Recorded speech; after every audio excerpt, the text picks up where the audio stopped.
Boa noite a todos. Que o Mestre Jesus desenvolva com a sua paz e com o seu amor. O que nós trouxemos para as nossas reflexões hoje é esse tema aqui, a verdade sob a visão espírita. A bibliografia, o Livro dos Espíritos, porque eu olhei lá de trás, não aparece muito bem, né? Essa vermelha aqui não aparece, então está aqui a verdade sob a visão espírita.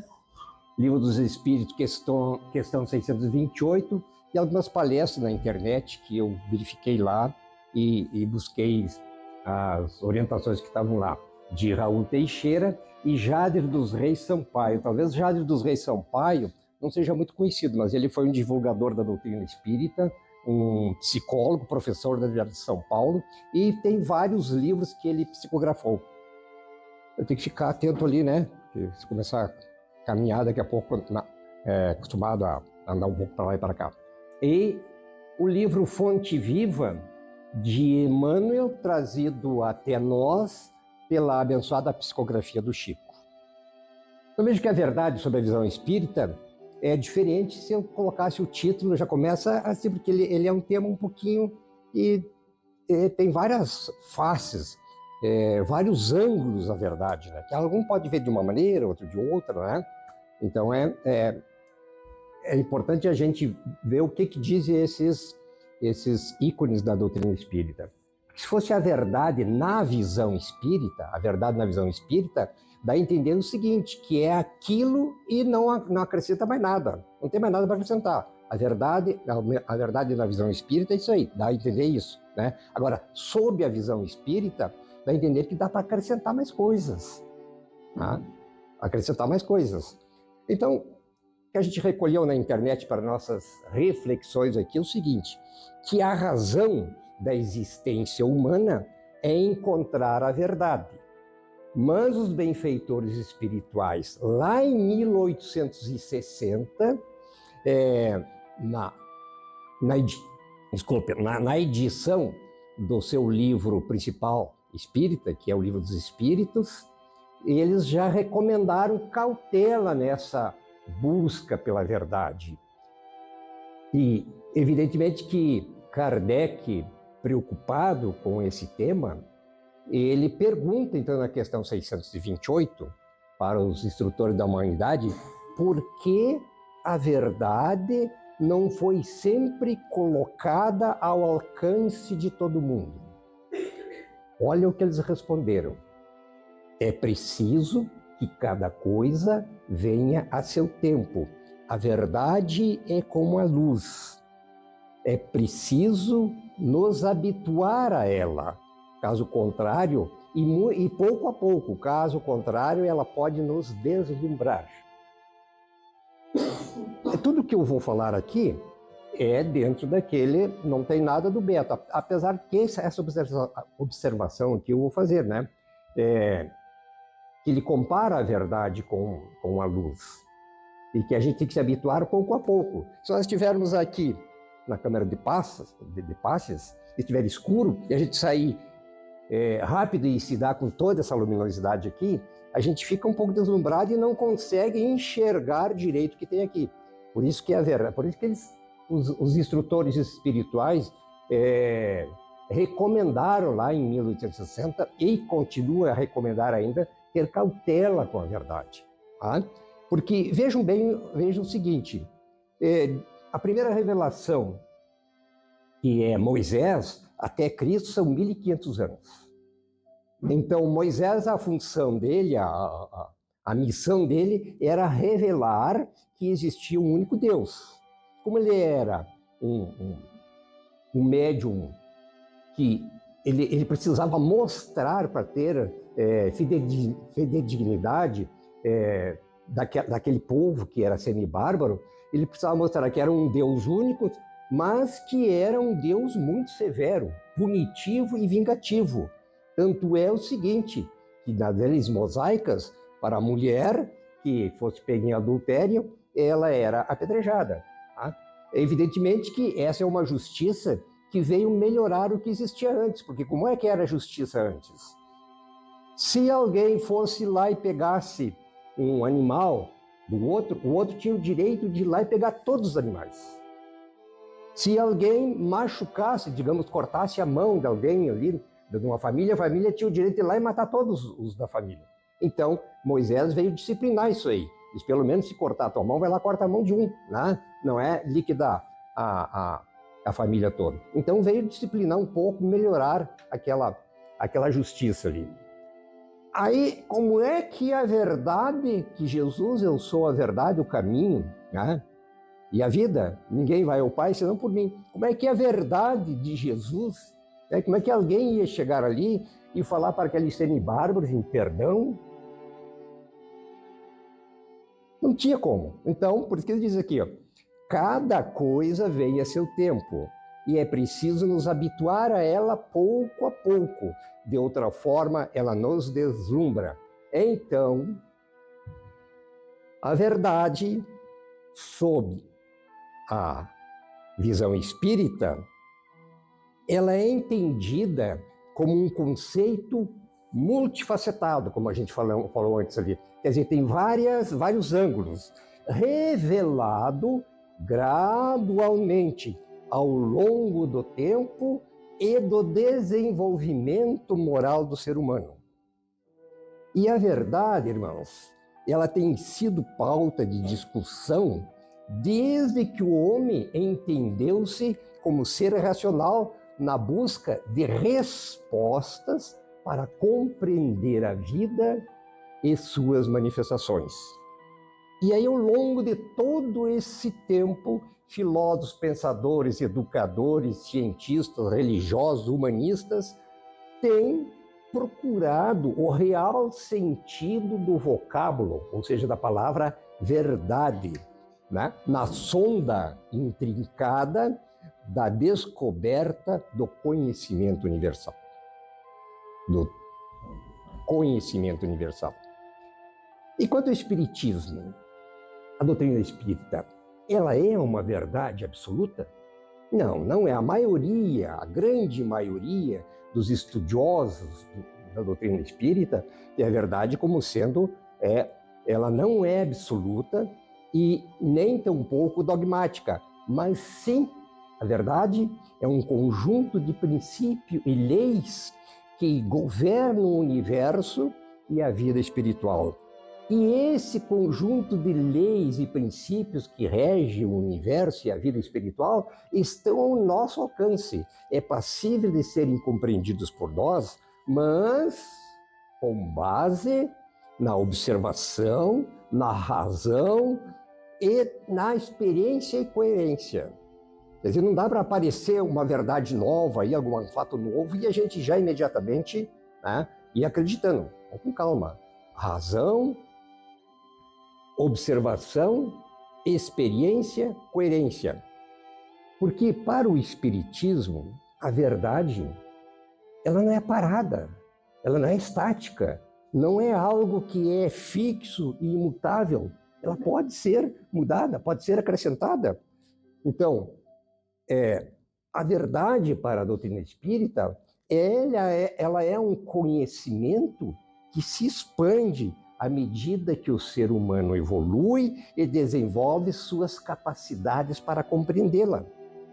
A verdade revelada pelo Espiritismo, ela se alinha com os ensinamentos de Jesus, especialmente no que diz respeito à prática do bem ao próximo, de fazer o bem ao próximo, a prática da caridade, a prática de buscar ser um ser melhor, ou seja, na busca da nossa reforma íntima. A busca pela verdade, meus irmãos, é um processo de libertação interior. E a gente tem em João, capítulo 8, versículo 32, que Jesus nos disse: conhecereis a verdade e a verdade vos libertará.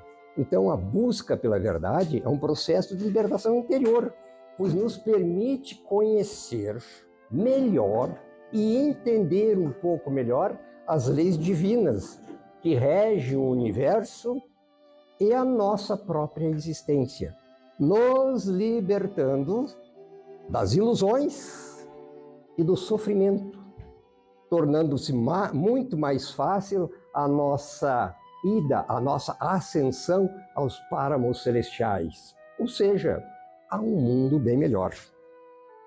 E o espírita, como todas as pessoas também, né? Ele deve buscar a verdade. Mas como é que o espírita busca a verdade?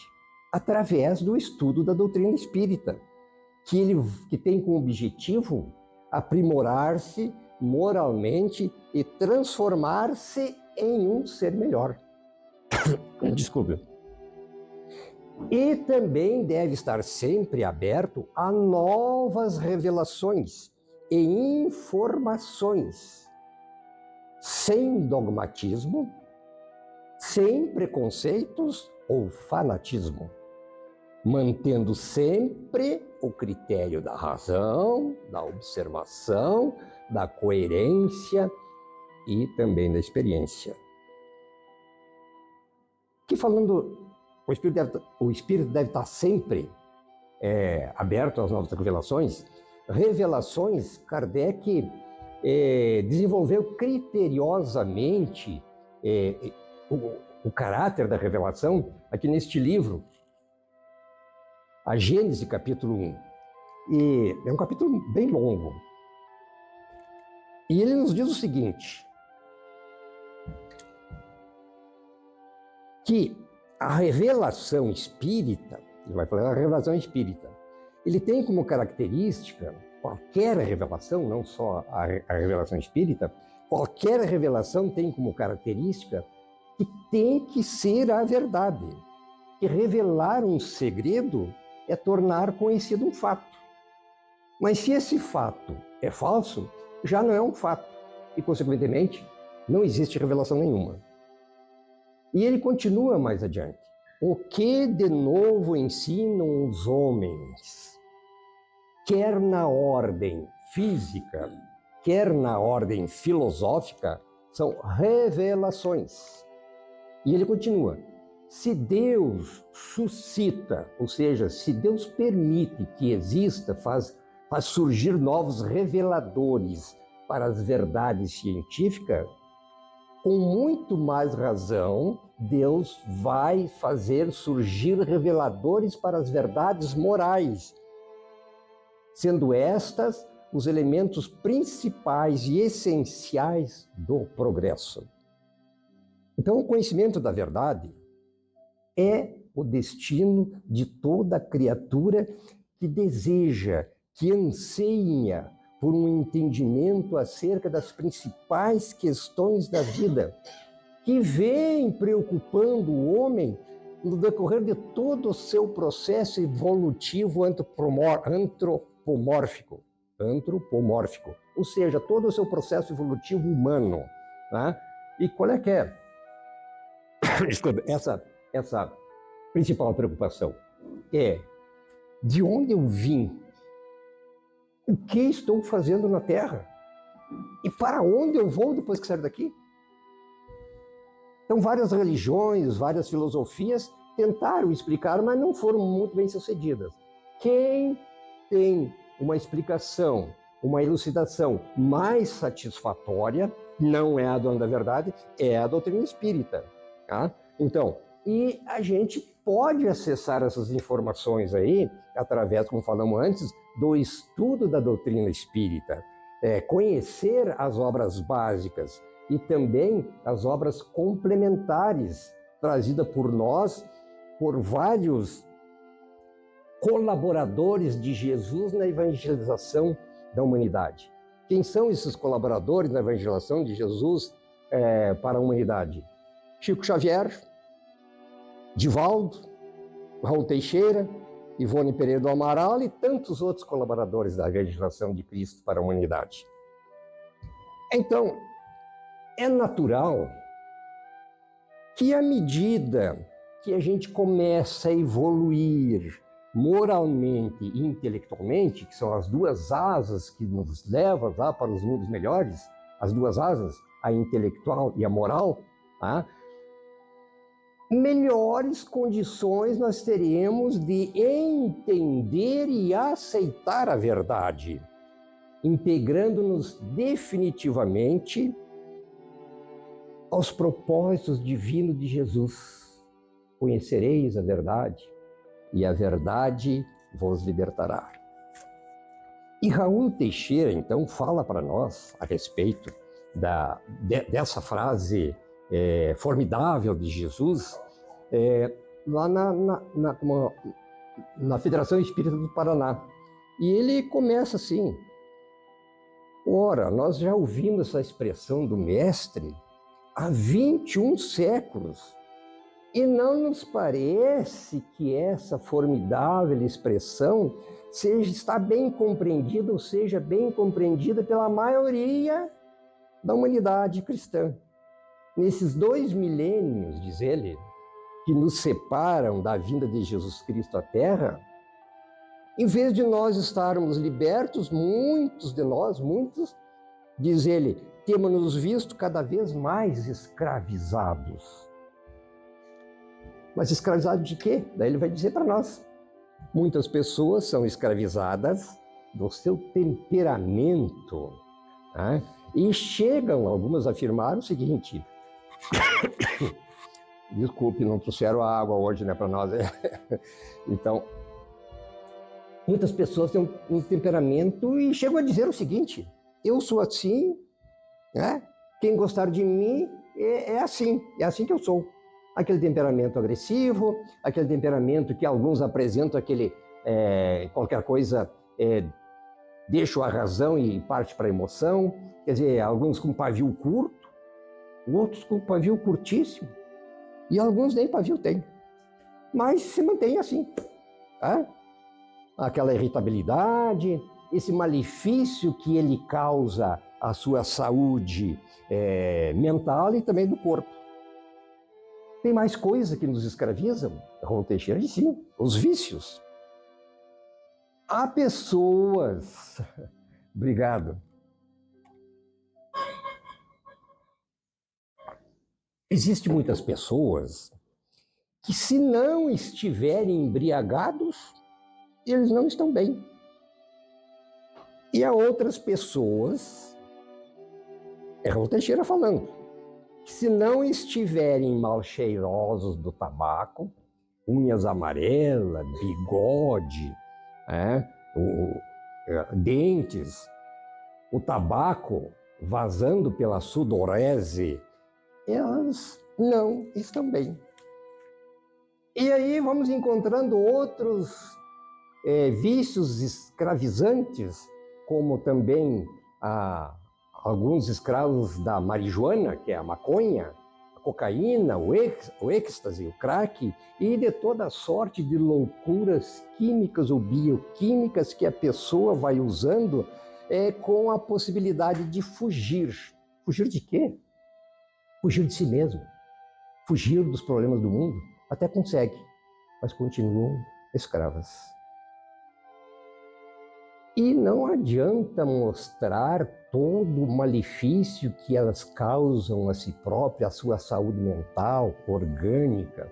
Não adianta mostrar as amputações, as internações hospitalares. Para quem é escravo dos vícios, parece que nada disso é verdade. Tem mais coisas que escravizam? E tem mais. Medos. Tem pessoas que têm medo de tudo. Tem medo de sair à rua, tem medo de ser atropelado, tem medo de rato, tem medo da barata, tem medo das doenças, tem medo de se contaminar, tem medo de se integrar na sociedade, de se abrir, tem medo de amar, tem medo de ter filhos para que os filhos não sofram. Medos e mais medos. E Raul Teixeira pergunta, mas como? Se Jesus nos disse que o conhecimento da verdade nos libertaria, e a gente, a maioria da humanidade, está cada vez mais escrava. Então começamos a perceber que alguma coisa está equivocada. Ou aquilo que estamos aprendendo não é a verdade, ou se é a verdade, não estamos fazendo bom uso dela.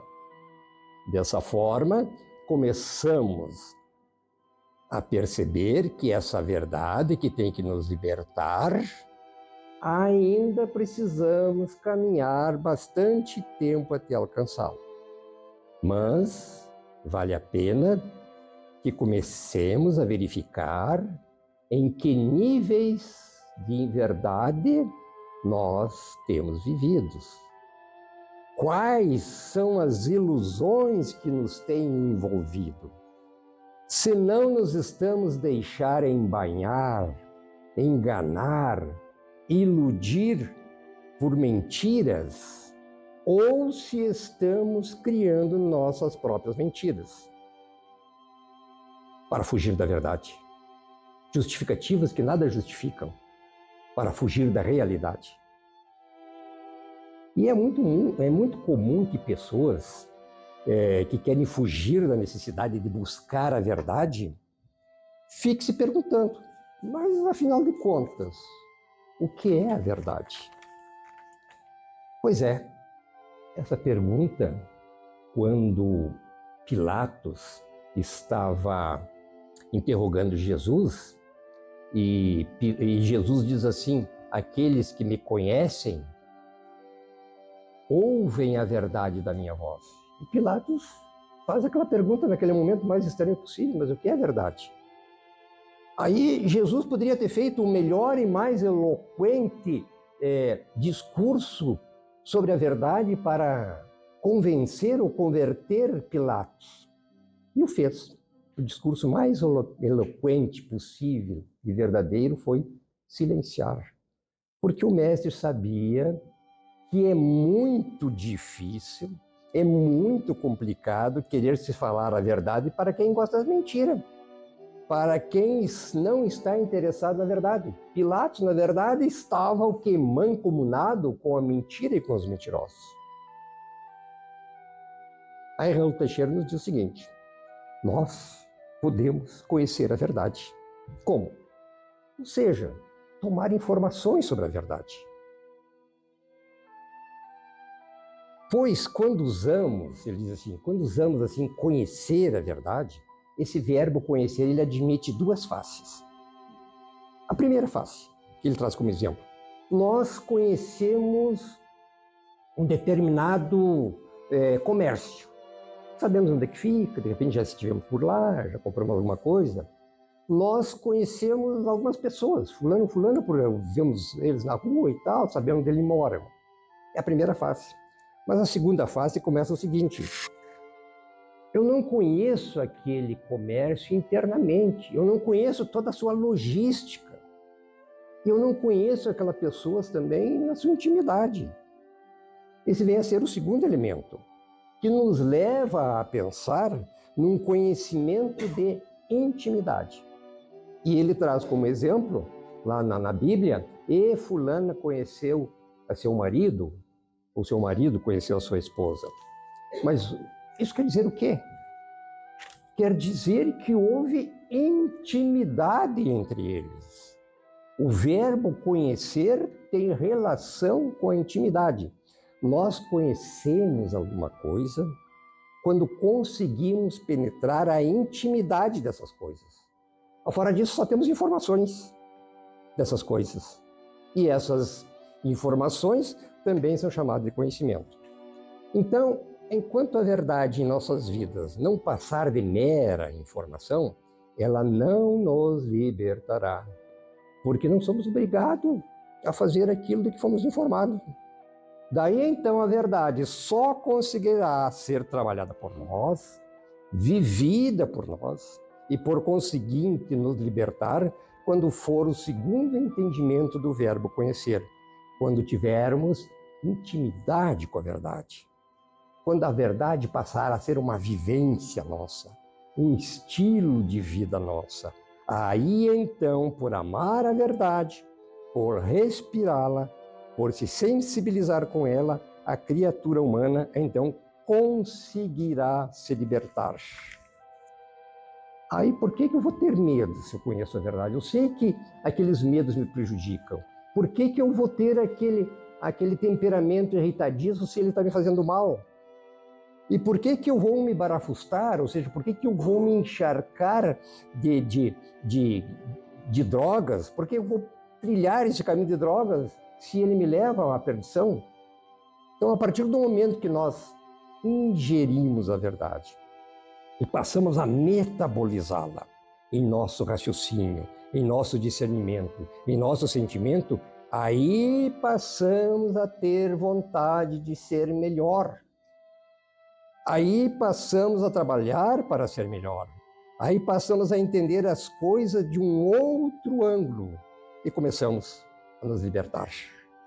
Já não temos mais medos, já não quero me corromper com as drogas, com os caminhos da drogadição, nem me infelicitar com o meu temperamento agressivo, frio, rebelde. É importante que a verdade que nos liberta seja a verdade vivenciada. A verdade meramente informada não consegue fazer nada conosco, a não ser nos deixar aquele conhecimento das coisas que existem. Mas para sermos realmente felizes, verdadeiramente felizes, a partir do conhecimento da verdade, é necessário que nós mergulhemos na verdade e deixar que ela mergulhe em nós, transformando todo o nosso ser em fermentação de paz e de luz. Mais 2, 3 minutos aí nós vamos falar o que Emmanuel nos traz através do Chico. É praticamente corroborar o que o Raul Teixeira falou. Tá? Então, Emmanuel, nesse livro Fonte Viva, lição 173, ele começa ali com: conhecereis a verdade e a verdade vos libertará. E ele vai discorrer sobre esse assunto. Praticamente quase algumas coisas diferentes, mas é mesmo, talvez usando alguns sinônimos, é praticamente o que o Raul nos fala aqui, né? Na lição 173, então, ele diz: não seremos libertados pelos aspectos da liberdade, melhor dizendo, pelos aspectos da verdade, ou pelas verdades provisórias, de que sejamos detentores no círculo das afirmações apaixonadas a que nos inclinemos. Muitos, é Emmanuel falando, em política, filosofia, ciência e religião, se afeiçoam a certos ângulos da verdade e transformam a própria vida numa trincheira de luta desesperada, a pretexto de defendê-la, quando na verdade não passam de prisioneiros do ponto de vista. E aí ele vai dizer para nós: a verdade libertadora é aquela que conhecemos na atividade incessante do eterno bem. Eu vou repetir: a verdade libertadora é aquela que conhecemos na atividade incessante do eterno bem. Penetrá-la, como disse o Raul ali, né? Quer dizer, ingeri-la, ela fazer parte de nós, é compreender as obrigações que nos competem. Discerni-la, quer dizer, entendê-la, é renovar o próprio entendimento e converter a existência num campo de responsabilidade para com o melhor. Quer dizer, a gente procurar ser melhor, procurar a nossa reforma íntima. Só existe verdadeira liberdade na submissão ao dever fielmente cumprido. Só existe verdadeira liberdade na submissão ao dever fielmente compreendido. Conhecer, portanto, a verdade é perceber o sentido da vida. E perceber o sentido da vida é a gente procurar ser melhor. É crescer em serviço e aperfeiçoamento constantes. Bem, evidentemente que, como sendo a verdade alguns ângulos, e a gente às vezes pode vê-la de uma outra forma, até as considerações aqui trazido para nossas reflexões pode ser, né, também vista em outro ângulo. Mas fica aqui para nós essas informações a respeito desse tema, para nós parar, pensar um pouquinho, né? Então, antes de a gente, digamos, aparecer um fato novo, vamos analisar, baseado na razão, na experiência, na observação. Foi o que Kardec fez na elaboração da doutrina espírita. Ele viu aqueles fenômenos mediúnicos, as mesas girantes, aqueles fenômenos todos, ele foi lá, observou, constatou, né, e concluiu que se tratava de espíritos. Né? Então é isso, meus irmãos. Que o Mestre Jesus continue a nos envolver, que todos tenhamos, né, uma noite tranquila, um sono restaurador, reparador, e que possamos colher aqui estas informações e também esses fluidos positivos, amigos, essas energias, e transmitir a todas aquelas pessoas que fazem parte do nosso cotidiano. Que assim seja.